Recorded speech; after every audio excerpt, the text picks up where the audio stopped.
The Cycle of Poverty, Why It Remains Unbroken, and the Causes of Residential Segregation. A video by Laura Gamble. In the United States of America, 14.3% of the population lives at or below the poverty line. Although that seems like a small percentage, that is over 44 million people, both men, women, and children, the elderly and young, who are unable to maintain an average standard of living. Unfortunately, poverty can often be inherited. If a child grows up in a poverty-stricken home, they are highly likely to stay in the same social class as their parents. This cycle of poverty is difficult to break out of. But why? If a person works hard in school and in work, shouldn't they be able to move up in society? Shouldn't they be able to break out of this vicious cycle? Some people believe so. However, social mobility is affected by many factors that makes moving up the social ladder exceptionally difficult. Social stratification, the ranking of different classes in society, accounts for a lot of the issues that cause people to get stuck in a single class. These classes include the upper class, the middle class, which is 40% of our population and the largest percentage, the working class, and the lower class. Obviously, people who are born into the higher class homes will have more resources and opportunities at life than those born to poor households. Education is obviously one of the greatest tools for escaping the cycle of poverty. According to countless studies, the amount of education a person receives is often a direct prediction of their future annual income. Those who did not graduate high school will make less than high school graduates, who in turn make less than college graduates, and so on and so forth. However, how much education a child receives is often dependent on their social class. If local public schools in the area are deemed unsuitable, higher class parents can simply enroll their children into a private school, leaving those who cannot pay for such services behind. The low-level school, without the support of wealthier parents, begins to slide down as more parents flee the failing school, so eventually only the students who have no choice but to stay are left there. Usually, the students left behind come from lower-income families, and unfortunately receive a lower-level education than their more well-to-do peers. They are more likely to drop out of school, and those without a high school diploma often have a harder time finding a long-term job that can support their basic needs. This lack of education is one of the many contributors to the difficulty of breaking the cycle of poverty. Race and ethnicity are also contributors to this cycle of poverty. According to the U.S. Bureau of Labor Statistics, African Americans and Latinos' wages are statistically lower than their white and Asian counterparts. Historically, African Americans and Latinos have little upward movement on the social ladder, especially if they are already lower class to begin with. And although the amount of middle-class African Americans and Latinos are increasing, they still lag behind and are twice as likely to live in poverty as Caucasians or Asians. A person's sex is another variable when it comes to breaking out of poverty. Typically, women suffer from poverty more than men. Out of all the adults living in poverty in the U.S., 57% are women. But why?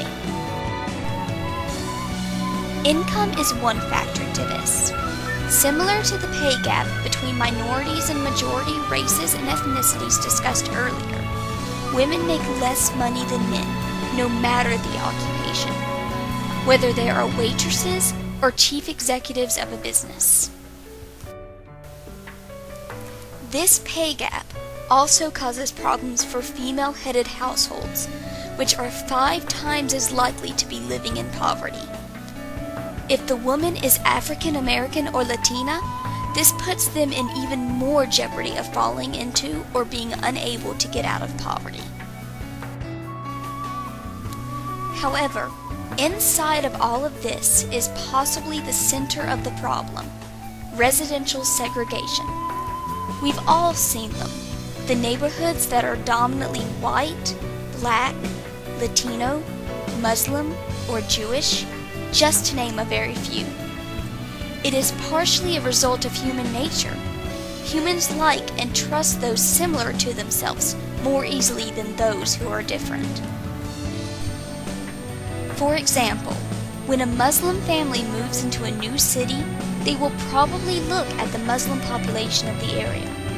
Are there places of worship? Will they and their children be able to get more important religious holidays off of work and school? Are there any hate groups against their race or religion? In some ways, people self-segregate themselves. However, because of discrepancies between the incomes of people of different races, this often creates a cycle in and of itself that keeps minority classes together and low-class individuals unable to climb the social ladder. In order to understand why the cycle of poverty is difficult to escape, we must understand residential segregation. As previously discussed, racial and ethnic minorities typically have a lower income than white counterparts. Let us begin with an inner-city neighborhood. It is considered a nice section of town, but still in the depths of the hustle and bustle of the city. Later on, a newer neighborhood is built on the outskirts of the city, and those who can afford it begin moving out and into the new neighborhood. This leaves the people who cannot afford to leave the neighborhood behind. The newer neighborhood prospers from the benefit of the new higher class, while the older neighborhood begins to stagnate. As time continues, more people will move out of the old neighborhood to newer or better areas until the original neighborhood is neglected and inhabited by those unable to afford to move and escape. As with most school districts, the richer communities go to the better public schools, while poorer communities go to the less funded schools. So, in the end, the poor community is filled with those who cannot afford to escape.